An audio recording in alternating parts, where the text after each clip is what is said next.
अब बच्चों note number 1 पे आ जाओ। नोट नंबर 1 में क्या है? The branch of cosec inverse x is called the principal value branch and the value of cosec inverse x lying in minus pi by 2 to pi by 2 excluding 0 are called the principal value।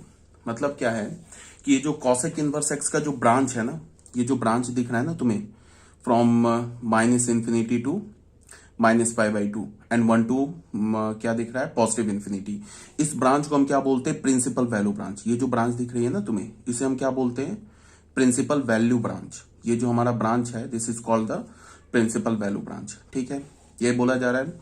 And the value of cosec inverse x, इस branch पे जो cosec inverse x का value होगा या जो Y का value होगा, इसलिए कि हमने फंक्शन को क्या बोला है, y is equal to cosec inverse x. तो इस ब्रांच पे जो कॉसेक इनवर्स एक्स का जो वैल्यू होगा या जो y का वैल्यू होगा for x belongs to minus pi by two pi by two excluding zero, because cosec inverse x का जो हमारा डोमेन क्या है, minus pi by two pi by two close excluding zero. तो इस x तो हमारा कहां से आएगा? इस डोमेन से आएगा, और इस डोमेन के कॉरस्पॉन्डिंग जो y का वैल्यू होगा, जो कॉसेक इनवर्स x का वैल्यू होगा, या हम बोलें कि इस ग्राफ पे के जो पॉइंट पे जो y कोऑर्डिनेट होगा, उसे हम क्या बोलेंगे? प्रिंसिपल वैल्यू बोलेंगे। ठीक है, मान लो कि हमने इस ग्राफ पे कोई भी पॉइंट उठाया, उस पॉइंट का जो x कोऑर्डिनेट होगा, वो x कोऑर्डिनेट कहां से होगा? From minus pi by two pi by two excluding zero. x coordinate तो यहां से होगा, ठीक है, और y कोऑर्डिनेट कहां से कहां तक होगा? y कोऑर्डिनेट जो होगा, उस y कोऑर्डिनेट का वैल्यू क्या होगा?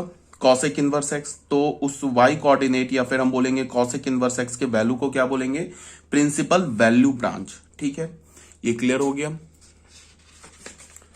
वही बात है, एक ही लाइन पे मैंने जैसे पहले बोला था कि एक ही लाइन पे सब कुछ है। साइन समझ, साइन इनवर्स आ गया समझ में, तो कॉस इनवर्स आ जाएगा, टैन इनवर्स से कॉस एक्स सब आ जाएगा समझ में।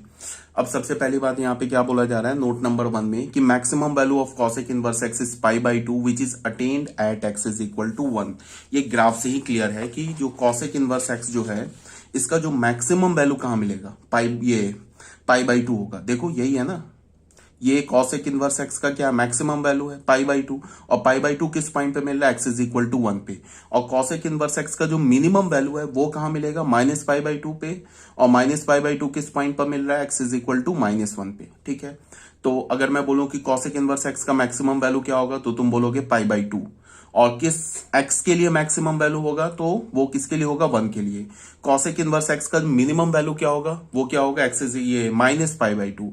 किस एक्स के लिए मिनिमम वैल्यू होगा? X is equal to minus 1 के लिए। ठीक है, अब नोट नंबर 3 में आ जाओ बच्चों। यहां क्या बोला जा रहा है? Both cosec theta and cosec inverse x is a monotonic decreasing function. Monotonic का क्या मतलब होता है? मोनोटोनिक डिक्रीजिंग बोलूं या डिक्रीजिंग बोलूं? मोनोटोनिक का मतलब कि वो डिक्रीज कर रहा है, मोनोटोनिकली डिक्रीज कर रहा है। ठीक है, ऐसा नहीं हो रहा है कि इंक्रीज भी कर रहा है, डिक्रीज भी कर रहा है। कॉसेक थीटा जो है हमारा, कॉसेक थीटा अपने प्रिंसिपल डोमेन में भी डिक्रीज कर रहा है। कॉसेक इनवर्स एक्स जो है हमारा प्रिंसिपल डोमेन में इंक्रीज कर रहा है। देख लो यहाँ पे, अगर तुम फ्रॉम लेफ्ट टू राइट जाओगे तो पाई बाई टू पे वैल्यू क्या है? माइनस 1। और जैसे जैसे तुम एक्स के वैल्यू को जीरो, ये पॉइंट हमारा क्या है? जीरो है। तो जैसे जैसे तुम एक्स के वैल्यू को, एक्स को जीरो के क्लोज ले जाओगे फ्रॉम लेफ्ट हैंड साइड, तो वाई जो कॉसेक थीटा का वैल्यू है वो कहां जाएगा? माइनस इंफिनिटी की ओर।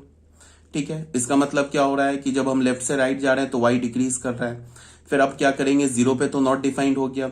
फिर देखो, जीरो से जैसे जैसे हम पाई बाई टू की ओर जाएंगे, जीरो से थोड़ा ही आगे निकलेंगे तो कॉसेक थीटा का वैल्यू क्या होगा? Positive infinity. और जैसे जैसे हम पाई बाई टू की क्लोज जाते जाएंगे तो कॉसेक थीटा का वैल्यू फ्रॉम पॉजिटिव इंफिनिटी से कम होके घट के किसके क्लोज आने लगेगा? 1 के। और एग्जैक्टली पाई बाई टू पे कॉसेक थीटा का वैल्यू क्या हो जाएगा? 1। ठीक है, तो कॉसेक थीटा क्या हो गया हमारा? एक डिक्रीजिंग फंक्शन हो गया। अब कॉसेक इनवर्स एक्स को देख लो। एक्स का वैल्यू, अगर तुम ऐसे बोलो कि अगर हम एक्स को माइनस इंफिनिटी से जीरो की ओर ले जाए, तो कॉसेक थीटा जीरो की ओर नहीं जाएगा। एक्स का वैल्यू माइनस इंफिनिटी से अगर हम माइनस 1 की ओर ले जाएं, तो क्या होगा कि कॉसेक थीटा का जो, या कॉसेक इनवर्स एक्स का जो वैल्यू होगा वो क्या होगा? डिक्रीज करने लगेगा। देखो, अगर एक्स को हम माइनस इंफिनिटी से माइनस 1 की ओर ले जाए तो कॉसेक इनवर्स एक्स वो क्या होगा? जीरो से, मतलब कि जीरो माइनस से डिक्रीज होके कहां पहुंच जाएगा? देख लो, माइनस पाई बाई टू पे। जीरो माइनस का मतलब आता है समझ में क्या बोलते हैं? जीरो माइनस का मतलब कि जीरो के क्लोज है बट क्लोजर टू जीरो, इसका मतलब y क्या होगा? निगेटिव होगा। तो यहां पे मैंने क्या बोला कि अगर x को मैं माइनस इंफिनिटी से -1 की ओर ले जाऊं तो हमारा जो y होगा, जिसको हम कॉसेक इनवर्स x बोल रहे हैं, वो डिक्रीज होगा। कहां से? जीरो माइनस से, और डिक्रीज होके कहां पहुंच जाएगा? -π/2 पे। कब? जब x का वैल्यू हम क्या ले लेंगे? -1। ठीक है, -1 से 1 के बीच में तो कॉसेक इनवर्स x का डोमेन ही नहीं है।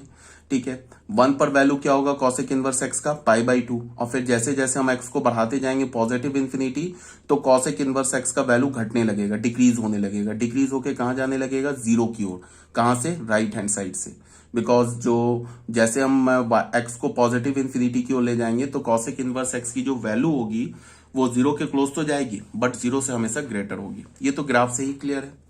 ग्राफिकल इंटरप्रिटेशन हमें आना चाहिए। अगर ग्राफिकल इंटरप्रिटेशन नहीं समझ में आ रहा है तो फिर काफी मुश्किल है। फिर ये चैप्टर कोई नहीं, दुनिया की कोई ताकत तुम्हें नहीं समझा सकती है। ठीक है, यहाँ पे फिर क्या बोला जा रहा है? Both cosec theta and cosec inverse x is a monotonic decreasing function in its domain. Cosec theta का डोमेन क्या हो जाएगा? Principal domain -π/2 to π/2 excluding zero. और कॉसेक इनवर्स एक्स का डोमेन क्या हो जाएगा? All real number excluding -1 to 1। ठीक है, तो ये डिक्रीजिंग फंक्शन है। तो डिक्रीजिंग फंक्शन में मैंने क्या बोला कि अगर तुम फंक्शन अप्लाई करोगे तो इनइक्वालिटी चेंज नहीं होगी। तो अगर θ1 θ2 से ग्रेटर है तो कॉसेक θ1 भी कॉसेक थीटा डिक्रीजिंग में क्या बोला? इनइक्वालिटी चेंज हो जाएगी। डिक्रीजिंग में क्या होगा कि अगर θ1 θ2 से ग्रेटर है तो कॉसेक θ1 क्या होगा? कॉसेक θ2 से स्मॉलर होगा। इंक्रीजिंग फंक्शन में इनइक्वालिटी चेंज नहीं होती है, डिक्रीजिंग में इनइक्वालिटी रिवर्स हो जाती है। तो यहां पे क्या होगा? कॉसेक θ1 क्या होगा? Less than cosec θ2 for all θ1 θ2। ये θ1 θ2 कहां से आएगा? कॉसेक थीटा के प्रिंसिपल डोमेन से। और कॉसेक थीटा का प्रिंसिपल डोमेन क्या है? From -π/2 to π/2 excluding zero. ठीक है, फिर अगर θ1 लेस होगा θ2 से तो कॉसेक θ1 क्या होगा? ग्रेटर होगा कॉसेक θ2 से। For all θ1 θ2 belongs to -π/2 to π/2 excluding zero. अब अगर मैंने बोला कि x1 is greater than x2, अगर x1 x2 से ग्रेटर है तो इस केस में क्या होगा? जो हमारा कॉसेक इनवर्स x होगा, कॉसेक इनवर्स x1 जो होगा वो लेस होगा कॉसेक इनवर्स x2 से। यहां पे x1 x2 कहां से आएगा? ये कॉसेक इनवर्स के डोमेन से। और कॉसेक इनवर्स का डोमेन क्या है? All real number -1 to 1। ठीक है, फिर यहां पे क्या होगा? अगर x1 लेस है x2 से तो कॉसेक इनवर्स x1 ग्रेटर हो जाएगा कॉसेक इनवर्स x2 से। For all x1 x2 belongs to r -1 to 1। ठीक है, ये भी बात आ गई समझ में। अब नोट नंबर 4 में आ जाओ। Cosec inverse x is an odd function. Cosec inverse x जो है हमारा ऑड फंक्शन है। तो अगर ऑड फंक्शन है तो इसका क्या मतलब हुआ कि अगर कॉसेक इनवर्स के आर्गुमेंट में माइनस हो तो उस माइनस को हम बाहर निकाल सकते हैं। मतलब क्या है कि कॉसेक इनवर्स -x किसके इक्वल होगा? माइनस कॉसेक इनवर्स x के। ये बात तुम्हें समझना है। ठीक है, और ये x क्या होगा? From all real number from -1 to 1। अब यहां पे देखो, अगर x जो है हमारा फ्रॉम ऑल इस रेंज में है तो -x भी इसी रेंज में होगा। इस बात को ध्यान में रखना है। अगर मैं x बोलूं कि -∞ to -1 including -1 union 1 to infinity है इंक्लूडिंग 1, तो -x भी इसी रेंज में होगा। -∞ to -1 including union 1 to infinity 1 including, इसी रेंज में होगा। ठीक है, ये आगे बात समझ में। यहां पे क्या बोला जा रहा है कि cosec inverse x is a periodic function. Cosec inverse x जो है हमारा एक is a periodic function, is a periodic function. A periodic बोलने का मतलब कि नॉन पीरियोडिक फंक्शन है। ठीक है, ए मिला हुआ, ए और पी मिला, अलग अलग नहीं है। ए पीरियोडिक फंक्शन। और वैसे बात है, ग्राफ देख के ही पता चल रहा है कि कॉसेक इनवर्स हमारा जो है वो एक नॉन पीरियोडिक फंक्शन है। ठीक है, पीरियोडिक फंक्शन में क्या होता है कि वैल्यू रिपीट होने लगता है। y की वैल्यू क्या होने लगती है? रिपीट होने लगती है। यहां दिख रहा है तुम्हें कहीं भी कोई भी y की वैल्यू रिपीट हो रही है? जैसे साइन इनवर्स x का जो ग्राफ है वो एक पीरियोडिक फंक्शन है। उसका पीरियड क्या होता है? पीरियड होता है उसका 2π। देखो 0 से 2π का ग्राफ देखो, 2π से 4π का ग्राफ देखो, -2π से 0 का ग्राफ देखो, साइन x फंक्शन का वो सेम मिलेगा। मतलब क्या होगा कि 2π के बाद y का वैल्यू क्या होने लगेगा, रिपीट होने लगेगा, तो उसे हम क्या बोलेंगे, पीरियोडिक फंक्शन बोलेंगे। बट यहाँ पे कॉसेक इनवर्स एक्स जो है एक नॉन पीरियोडिक फंक्शन है, ठीक है, ये भी बात आ गई समझ में। Cosec inverse x is a bounded function. Cosec inverse x जो है हमारा एक बाउंडेड फंक्शन है। बाउंडेड फंक्शन कैसे है, बिकॉज हम दो line parallel to x axis draw करके कॉसेक इनवर्स एक्स के ग्राफ को बाउंड कर सकते हैं। मतलब इसमें देखो, कोई भी अगर दो लाइन ड्रॉ करो पैरेलल टू एक्स एक्सिस, तो कभी भी टैन एक्स के ग्राफ को बाउंड नहीं कर सकते हो, या टैन बोल रहा हूँ, कॉसेक थीटा के ग्राफ को बाउंड नहीं कर सकते हो, बिकॉज ये कहां जा रहा है, ये जो ग्राफ पॉजिटिव इंफिनिटी की ओर जा रहा है, ये कहां जा रहा है, माइनस इंफिनिटी की ओर। तो कोई भी दो लाइन ड्रॉ करके तुम कॉसेक थीटा के ग्राफ को बाउंड नहीं कर सकते हो। बट यहां पे देख लो, y is equal to minus pi by two और y is equal to pi by two, इस दो लाइन से ये कॉसेक इनवर्स एक्स का ग्राफ बाउंड हो गया, तो इसे हम क्या बोलेंगे कि it is an bounded function, ठीक है। ये भी आगे बात समझ में, ये हो गया हमारा पेज नंबर 32। अब आ जाओ पेज नंबर 33, फिर वही क्वेश्चन में क्या बोला है, find the principal value of cosec inverse 2 and cosec inverse minus 2/√3। Cosec inverse 2 और कॉसेक इनवर्स माइनस 2/√3 का हमें प्रिंसिपल वैल्यू निकालना है। तो प्रिंसिपल वैल्यू क्या होता है, प्रिंसिपल वैल्यू होगा, इसका मतलब कि y का हमें वैल्यू किस रेंज में निकालना है, y का वैल्यू हमें किस रेंज में निकालना है। y का वैल्यू देख लो, डोमेन क्या होता है कॉसेक इनवर्स x का, y का वैल्यू हमें कहां से कहां तक निकालना है, from minus pi by two to pi by two excluding 0। इस रेंज में तुम्हें y का वैल्यू निकालना है, मतलब कि कॉसेक इनवर्स x का वैल्यू अगर तुम इस रेंज में निकाल रहे हो, मतलब कि x के क्रॉसपॉन्डिंग जो y आ रहा है ना, y किसके इक्वल है, कॉसेक इनवर्स x के इक्वल है। और अगर तुमने कॉसेक इनवर्स x की वैल्यू इस रेंज में निकाल दी, ठीक है, तो हम क्या बोलेंगे, उसे प्रिंसिपल वैल्यू बोलेंगे, ठीक है। तो यहां पे क्या बोला जा रहा है, इसको देख लो, बोला है कि प्रिंसिपल वैल्यू निकालना है कॉसेक इनवर्स 2 का एंड कॉसेक इनवर्स माइनस 2/√3 का। तो यहां पे मैंने क्या बोला, for x belongs to, x कहां से कहां तक होगा, x तो जो होगा वो कॉसेक इनवर्स के डोमेन से होगा। कॉसेक इनवर्स का डोमेन क्या होता है, all real number excluding -1 to 1। तो यही बात बोला जा रहा है कि for x belongs to -∞ to -1 union 1 to infinity, cosec inverse जो है ना एक एंगल है थीटा, और वो थीटा किस रेंज में लाई कर रहा है, from minus pi by two to pi by two excluding 0। और ये थीटा कैसा एंगल है कि अगर तुम इसमें कॉसेक थीटा अप्लाई कर दो ना, तो ये किसके इक्वल आ जाएगा, x के, such that cosec of theta is equals to x। अब हमें क्या बोल रहा है कि कॉसेक इनवर्स 2 का वैल्यू निकालो। तो कॉसेक इनवर्स 2 का वैल्यू निकालने का क्या मतलब है कि कॉसेक इनवर्स 2 है क्या, ये एक एंगल है थीटा, और थीटा किस रेंज में है, इस रेंज में एंगल है। और इस थीटा पे अगर तुम कॉसेक फंक्शन अप्लाई कर दोगे, तो वो किसके इक्वल आ जाना चाहिए, 2 के। तो अब सोच लो, तुम एक ऐसा एंगल थीटा सोचो फ्रॉम माइनस, इस रेंज में एक ऐसा एंगल थीटा सोचो जिस पर कॉसेक थीटा 2 के इक्वल हो। सोचो क्या होगा, π/6 होगा। देख लो ना, अगर थीटा को π/6 लिया, तो कॉसेक π/6 क्या होता है, 2 होता है। तो इसका मतलब क्या हो गया कि कॉसेक इनवर्स 2 की वैल्यू क्या हो गई, π/6। अब यहां पे क्या बोल रहा है कि कॉसेक इनवर्स -2/√3 का वैल्यू निकालो, ठीक है। तो ये कॉसेक इनवर्स -2/√3 क्या है, ये एक एंगल है थीटा, थीटा किस रेंज में एंगल है, इस रेंज में एंगल है। और उस पर अगर तुम कॉसेक फंक्शन अप्लाई कर दोगे, तो किसके इक्वल आ जाना चाहिए, -2/√3 के इक्वल आ जाना चाहिए। तो इसको सॉल्व कर, ऐसे भी हम कर सकते हैं, एक तो डायरेक्ट ही आंसर आ गया -π/3, या फिर हम ऐसे कर लें, इसको हम ऐसे बोल दें कि कॉसेक इनवर्स क्या बोल रहा है, ये कॉसेक इनवर्स -2/√3 को हमने थीटा मान लिया। अगर यहां से इसको थीटा माना, तो कॉसेक थीटा क्या हो गया, कॉसेक थीटा क्या हो गया, -2/√3। इस -2/√3 को देख के मैं क्या लिख सकता हूं, ये क्या होगा, कॉसेक 60 डिग्री, 2/√3/2 क्या होता है, साइन 60 डिग्री, तो उसका रेसिप्रोकल क्या होगा, 2/√3, तो वो क्या होगा, कॉसेक 60 डिग्री। 60 डिग्री का वैल्यू क्या होता है, π/3। फिर मैं क्या कर सकता हूं, इसको मैं लिख सकता हूं cosec of minus theta is equals to minus cosec theta, इसका मतलब ये माइनस अंदर आ जाएगा, तो ये कॉसेक हो गया -π/3। अब ये जो -π/3 है, यहां से हमें क्या मिला, ऐसे मिला ना, cosec theta is equal to cosec of -π/3। अब ये जो -π/3 है ये किस रेंज में है? ये इस रेंज में है ना, फ्रॉम -π/2 टू π/2 एक्सक्लूडिंग 0, इस रेंज में। तो बस हो गया, यहां से हमें थीटा क्या मिल गया? थीटा किसके इक्वल है? कॉसेक इनवर्स -2/√3 के इक्वल है, और इसकी वैल्यू हमें क्या मिल गई? -π/3।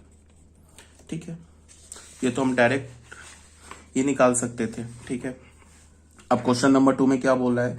Find the value of each of the following. ये है डू इट योर सेल्फ, ये क्वेश्चंस कर लेना। ठीक है, इसमें कॉसेक के साथ ये टैन भी इन्वॉल्व है, सेक इनवर्स भी इन्वॉल्व है, टैन इनवर्स भी इन्वॉल्व है, कॉसेक इनवर्स भी इन्वॉल्व है।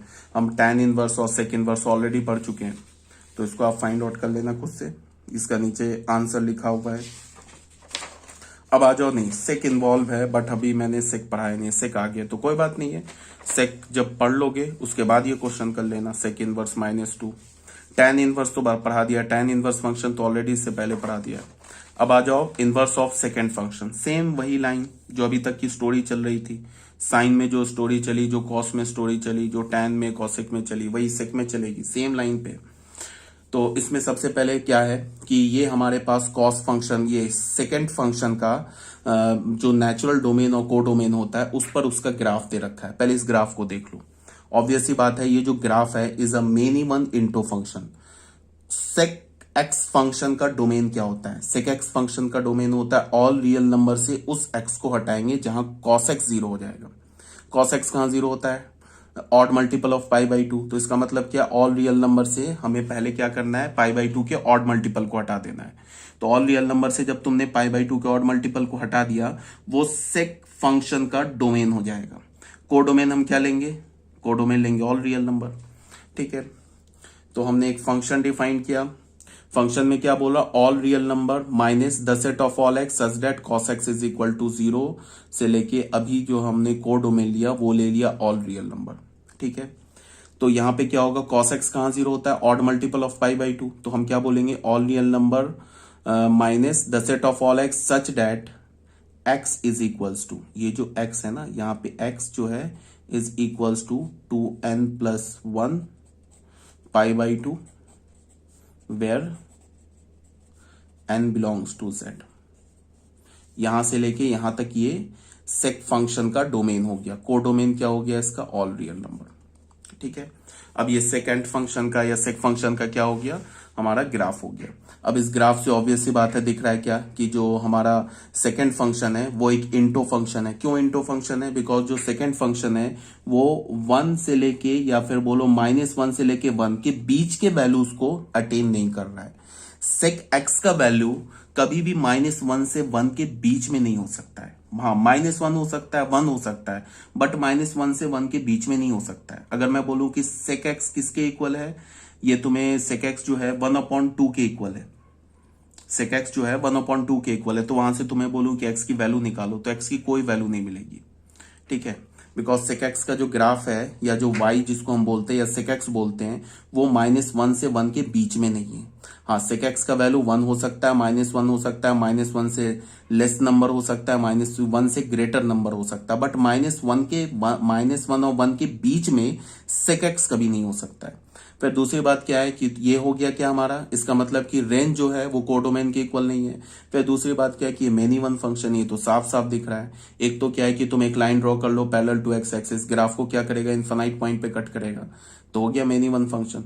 यहाँ फिर क्या दिख रहा है कि -2π पे 1 भी है, फिर 0 पे भी 1 है, फिर 2π पे भी 1 है। इसका मतलब क्या है? Is a many one function. तो यहाँ पे क्या बोला जा रहा है? Clearly from the graph of y is equal to sec x is a many one into function. ये क्या हमारा एक मेनी वन इंटो फंक्शन है in its natural domain and codomain. Natural domain और कोडोमेन में सेक एक्स जो function है या सेकेंड एक्स जो फंक्शन है वो एक मेनी वन और इंटो फंक्शन है अपने नेचुरल डोमेन और कोडोमेन में।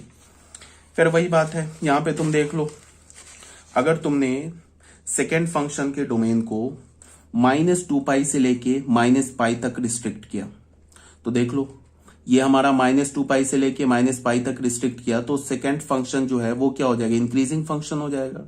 ठीक है, -2π से -π तक देख लो ग्राफ क्या होगा? -2π से -π के बीच का ग्राफ क्या होगा? ये ग्राफ होगा।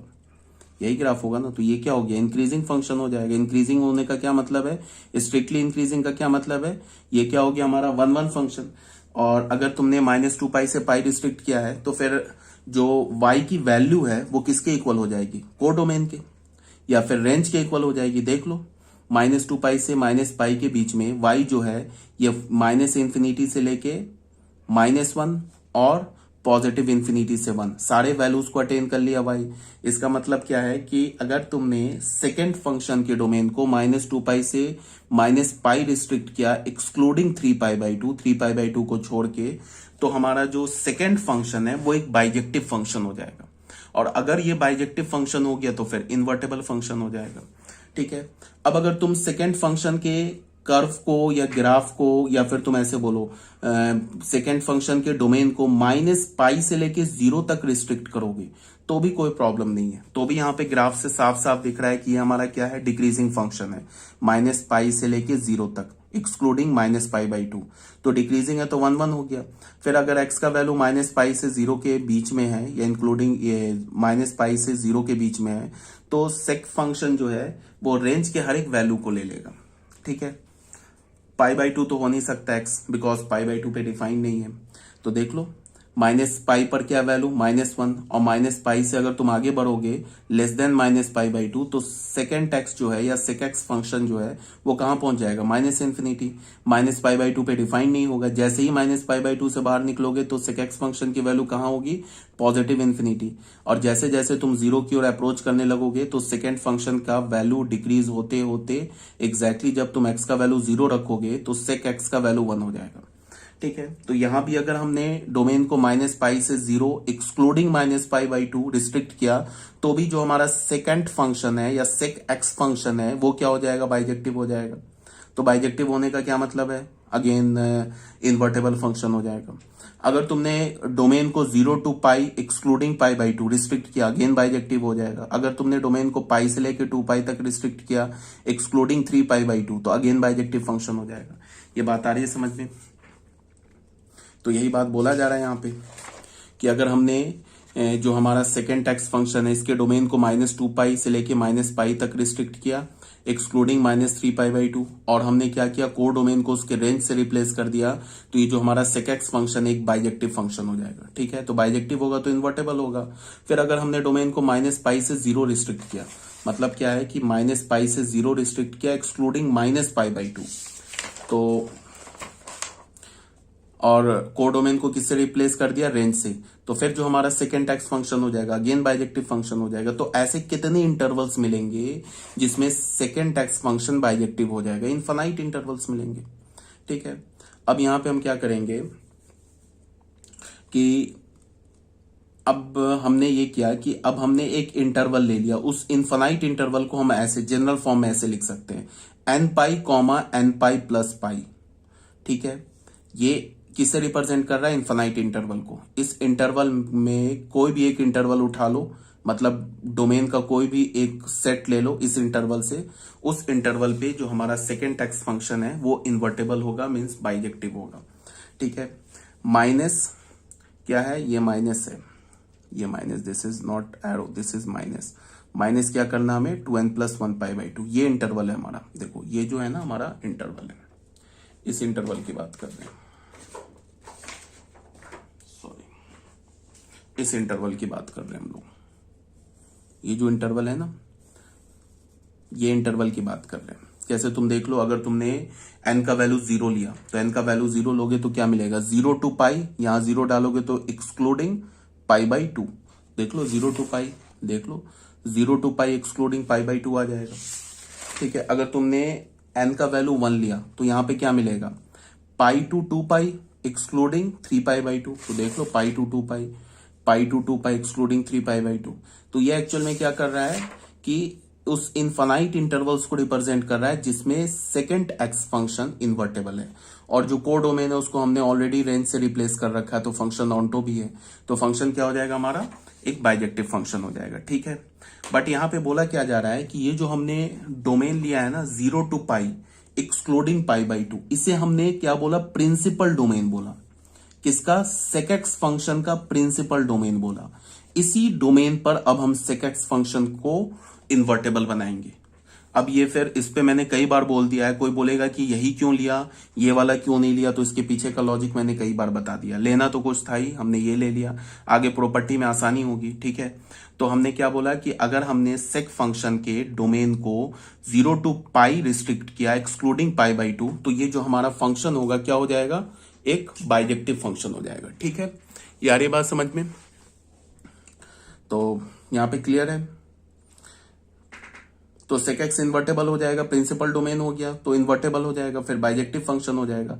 तो अब क्या है, ये सब जो कहानी है ना सब भूल जाओ, बस तुम क्या याद रखो कि सेकंड फंक्शन जो है उसके डोमेन को हम कहां से कहां तक रिस्ट्रिक्ट करेंगे, 0 to pi excluding pi by 2। क्या करने के लिए, इन्वर्टेबल बनाने के लिए।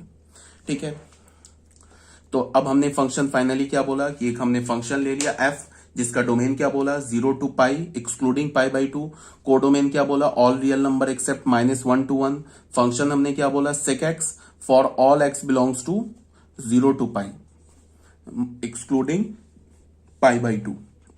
तो ये वाला जो अब हमारा फंक्शन हो गया एक बाइजेक्टिव फंक्शन हो गया, ये क्या हो गया हमारा एक बाइजेक्टिव फंक्शन हो गया। अब ये बाइजेक्टिव फंक्शन हो गया तो इन्वर्टेबल हो गया। तो अब इसका इन्वर्स निकालेंगे तो एफ इन्वर्स क्या होगा, r -(-1 to 1) से कहां तक होगा, इसके डोमेन में। डोमेन क्या है 0 to pi excluding pi by 2। Define कैसे करेंगे, एफ इन्वर्स एक्स को क्या बोलेंगे, sec inverse x for all x belongs to r -(-1 to 1)। ठीक है, ये बात आ रही है समझ में। अब ये भी बात ऑलरेडी बताया जा चुका है, सेक इनवर्स सेक थीटा का वैल्यू क्या होगा, सेक ये थीटा, और ये थीटा क्या होगा, सेक फंक्शन के डोमेन, मतलब ये जो थीटा होगा सेक फंक्शन के प्रिंसिपल डोमेन से आएगा। और सेक थीटा का प्रिंसिपल डोमेन क्या है, 0 to pi excluding pi by 2। और sec of sec inverse x किसके इक्वल होगा, एक्स के इक्वल होगा। अब ये एक्स कहां से आएगा, सेक इनवर्स फंक्शन के डोमेन से। सेक इनवर्स फंक्शन का डोमेन क्या है, ऑल रियल नंबर -(-1 to 1), ये सेक इनवर्स का डोमेन है। ठीक है, अब ग्राफ देख लेते हैं। यहां पहले हमने क्या किया कि जो हमारे पास सेक थीटा जो कर्व है उसके डोमेन को हमने कहां से कहां तक रिस्ट्रिक्ट किया, फ्रॉम 0 to पाई। तो ये कर्व देख लो है हमारे पास। तो अब इसी कर्व का तुम लाइन y = x पर मिरर इमेज ले लोगे तो ये कर्व आ जाएगा। ठीक है, ये कर्व कोई रटना नहीं है, सिंपल सा लॉजिक है। लाइन y = x पे मिरर इमेज लोगे तो ये वाली चीज क्या हो जाएगी, ऐसे हो जाएगी, और ये वाली चीज कैसे हो जाएगी, ऐसे हो जाएगी। ठीक है, अब यहाँ पे देखो सेक एक्स फंक्शन का या सेक थीटा फंक्शन का 0 पे वैल्यू है 1, तो यहाँ पे देखो 1 पर है 0 वैल्यू। यहाँ पे फिर क्या है, पाई बाई 2 पर नॉट डिफाइंड है, यहाँ भी पाई बाई 2 पर नॉट डिफाइंड है। ठीक है, फिर यहाँ पे देखो क्या है कि पाई पर वैल्यू क्या है -1, तो यहाँ पे देखो -1 पे पाई है। फिर दूसरी बात क्या है कि अगर हम x को पाई बाई 2 के क्लोज ले जाए लेफ्ट साइड से, तो y कहां जा रहा है, पॉजिटिव इंफिनिटी। तो यहां पे क्या हो जाएगा, x का काम y करेगा, y का काम, यहां पे जो x का काम कर रहा है वो यहां y का काम करेगा। तो यहां देखो जब y यहां पे क्या जा रहा है, y पॉजिटिव इंफिनिटी की ओर जा रहा है, कब, जब x पाई बाई 2 को अप्रोच कर रहा है लेफ्ट हैंड साइड से। तो यहां पे क्या होगा, x पॉजिटिव इंफिनिटी की ओर जब जा रहा है, देखो ये जो है ना x हमारा, यहाँ पे देखो x जब हमारा पॉजिटिव इंफिनिटी की ओर जा रहा है तो फिर y क्या कर रहा है, पाई बाई 2 को अप्रोच कर रहा है लेफ्ट हैंड साइड से। देख लो हमेशा पाई बाई 2 से छोटा है ना, लेफ्ट हैंड साइड से अप्रोच कर रहा है। तो देख लो ये सॉरी पॉजिटिव इंफिनिटी इधर। तो जब अगर तुम x को पॉजिटिव इंफिनिटी की ओर ले जा रहे हो तो y क्या कर रहा है, पाई बाई 2, ये लाइन को अप्रोच कर रहा है ना, ये लाइन क्या हमारा है, ये लाइन है ना y = पाई बाई 2, तो इसको अप्रोच कर रहा है और हमेशा छोटा है, इसका मतलब पाई बाई 2 को लेफ्ट हैंड साइड से अप्रोच कर रहा है। फिर यहाँ पे देखो क्या है कि अगर हम x को पाई बाई 2 की ओर ले जाए from right hand side, x is approaching to pi by 2 from right hand side, तो y किसे अप्रोच करेगा, -इंफिनिटी को। तो यहाँ पे देख लो जब x -इंफिनिटी को अप्रोच कर रहा है तो y क्या कर रहा है, पाई बाई 2 को अप्रोच कर रहा है, कहां से, राइट हैंड साइड से। इसका मतलब कि जो y है वो हमेशा पाई